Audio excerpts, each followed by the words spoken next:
दोस्तों, ये laptop HP का विक्टस कंपनी का आया है।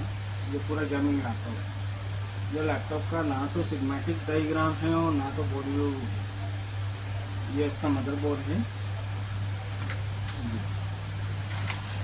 ये इसका मदरबोर्ड है। इसका पार्ट नंबर है DAG3PMB58B0 रिव्यू बी। ये लैपटॉप हमारे पास में डेड कंडीशन में आया था। हमने इसको प्रॉपर्ली रिपेयर कर दिया है। तो हम आपके लिए इसके अंदर कॉइल एम्पिडेंस प्लस वोल्टेज ये आपको हम बता देंगे, ताकि इस टाइप का मदरबोर्ड आए आपके पास तो बहुत इजीली और आसान तरीके से आप रिपेयर कर सकते हो। जो भी नए बच्चे सीख रहे हैं उनके भी काम में आ जाएगा।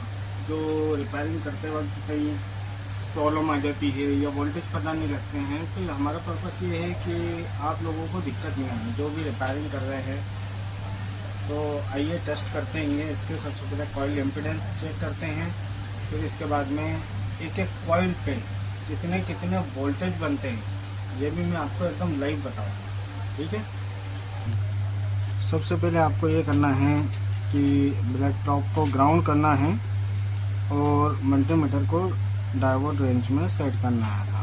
इसके बाद में ये जो कॉइल लगी होंगी, जैसे ये वाली कॉइल है, तो इसका एम्पिडेंस इतना ही आना चाहिए, इससे कम नहीं आना चाहिए। यदि ज़ीरो आता है या कुछ कम आता है तो शॉर्ट समझ सकते हैं हम। इसी तरीके से ये वाली भी कॉइल है, एक्चुअल एम्पिडेंस आना चाहिए। इसके बाद में ये साइड में कॉइल लगी हुई है, इसका भी आप एम्पिडेंस देख लीजिए। ये जो मैं आपको बता रहा हूँ ये एकदम ओके वर्किंग कंडीशन का मदरबोर्ड है। उसके एम्पिडेंस मैं आपको बता रहा हूँ। ये देखिए एकदम परफेक्ट एम्पिडेंस है। इसके बाद में ये दो कॉइल और लगी हुई हैं, ये देखिए। इसके पास में एक और कॉइल लगी हुई है, ये देखिए एकदम प्रॉपरली।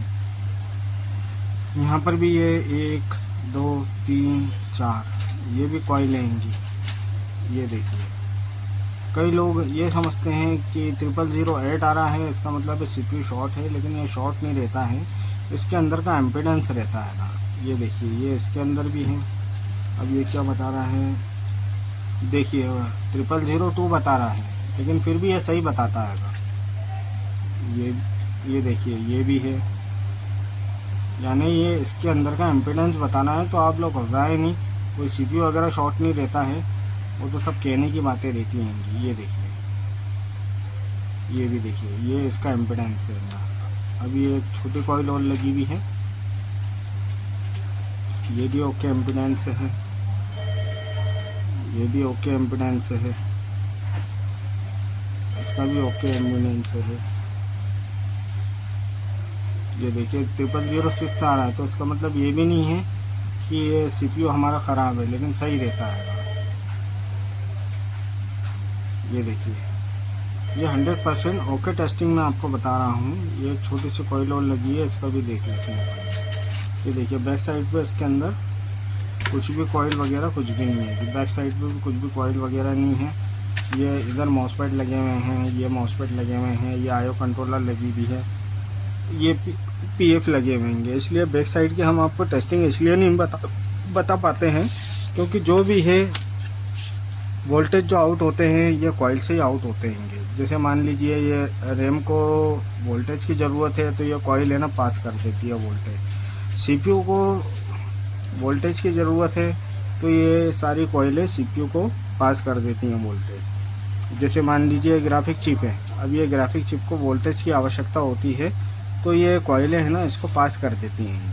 इसी तरीके से 3 वोल्ट 5 वोल्ट 1.8 वोल्ट 1.2 वोल्ट जो जितना भी वोल्टेज जिस चिप को चाहिए रहता है, रिक्वायरमेंट के हिसाब से उस तक के पहुंच जाता है।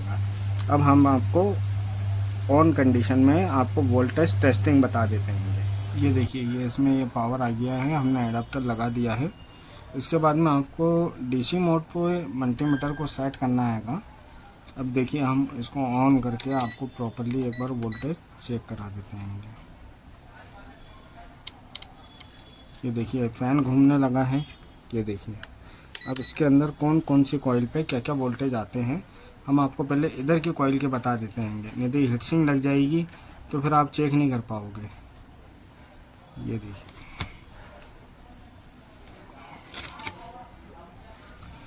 ये देखिए 0.75 वोल्ट,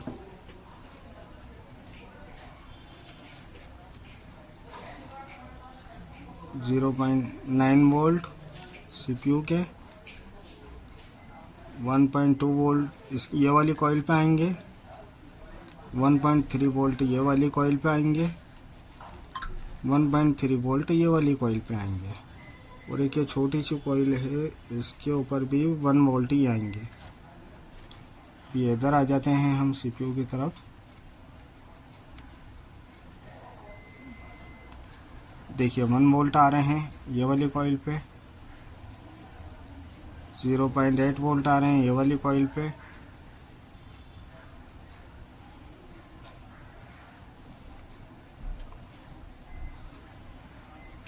0.8 वोल्ट ये वाली कॉइल पे। ठीक है, बाकी हम हीटसिंग लगाने के बाद में प्रॉपरली पैक करने के बाद में आपको इसके प्रॉपरली और इधर के सारे वोल्टेज हम चेक करवा देंगे। हम इसलिए नहीं कर रहेंगे कि हमारा ये प्रोसेसर उड़ जाएगा। ये देखिए लैपटॉप पूरा वर्किंग कंडीशन में है, ओके है। बाकी जो हम आपको वोल्टेज टेस्टिंग और आपको बता देते हैं। ये जैसे कि हमने बताया था आपको कि सबसे पहले ये डीसी मोड पे ही रखना है, और इसके बाद में जो अदर कॉइल्स के जो आउटपुट वोल्टेज थे वो मैं आपको बता देता हूँ। हीटसिंग के नीचे के तो मैंने आपको कम्प्लीटली बता दिए थे। अब मैं आपको ये आइट साइड के जो कॉइल एम्पीडेंस, कॉइल वोल्टेज हैंगे ऑन होने के बाद में जो बनते हैं मैं आपको बता देता हूँ। ये देखिए सबसे पहले मल्टीमीटर को डीसी मोड पे ही रखना है, फिर इसके बाद में ये देखिए ये वाली कॉइल जो है 5 वोल्ट की कॉइल है। ये कॉइल में 5 वोल्ट आपके जनरेट होते हैं। ये देखिए, इसके बाद में ये वाली जो कॉइल है ये 1.2 वोल्ट की हैगी। ये अपने रैम के लिए होती है, जो रैम सेक्शन है ना उसके लिए होती है। इसके बाद में ये लास्ट कॉइल और बची हैगी, ये 3.3 वोल्ट की कॉइल है। ये 3.3 वोल्ट इसके ऊपर आते हैं। और ये वाली जो कॉइल है ये बैटरी वोल्टेज की हैगी। जब बैटरी अपन कनेक्ट करेंगे तो इसके अंदर वोल्टेज एकदम इंक्रीज होंगे, तब आपको मालूम पड़ेगा कि ये बैटरी चार्ज हो रही है कि नहीं हो रही है। मैंने आपको कम्प्लीटली जो विक्टस मॉडल है, लेटेस्ट मॉडल है, गेमिंग मॉडल है, इसकी हर एक आपको डिटेल बता दिया है, ताकि इस टाइप से रिलेटेड यदि आपके पास में मदरबोर्ड आता है तो आप उसके वोल्टेज भी चेक कर सकते हैं, एम्पीडेंस भी चेक कर सकते हैं। यदि शॉर्टिंग है तो आपको क्लियर हो जाएगा कि कहाँ क्या प्रॉब्लम है कि। ये देखिए ये कॉइल ये थी, इसके अंदर अभी वोल्टेज नहीं बन रहे हैं। कई कॉइल ऐसी रहती हैं कि चालू होने के बाद भी वोल्टेज नहीं बनते हैं, कुछ टाइम बाद चलने के बाद में ही इसके अंदर वोल्टेज आपको बनेंगे। ये देखिए अभी कुछ भी वोल्टेज नहीं आ रहे हैं, लेकिन जब रन होगा, सीपीयू पे लोड पड़ेगा, तो ये एक तरीके से स्टैंड बाय कॉइल ये रहती हैं कि ताकि बाद में सीपीयू को सपोर्ट कर दे या ग्राफिक चिप को सपोर्ट कर दे। ठीक है, आपको मेरी वीडियो अच्छी लगे तो आप प्लीज़ लाइक कीजिएगा, सब्सक्राइब कीजिएगा और शेयर कीजिएगा। ये सब वीडियो मैं आपके लिए बना रहा हूँ ताकि आप इजीली कोई भी गेमिंग लैपटॉप आए या अदर लैपटॉप आए, इत्मीनान से आराम से उसको रिपेयर कर सकते हैं।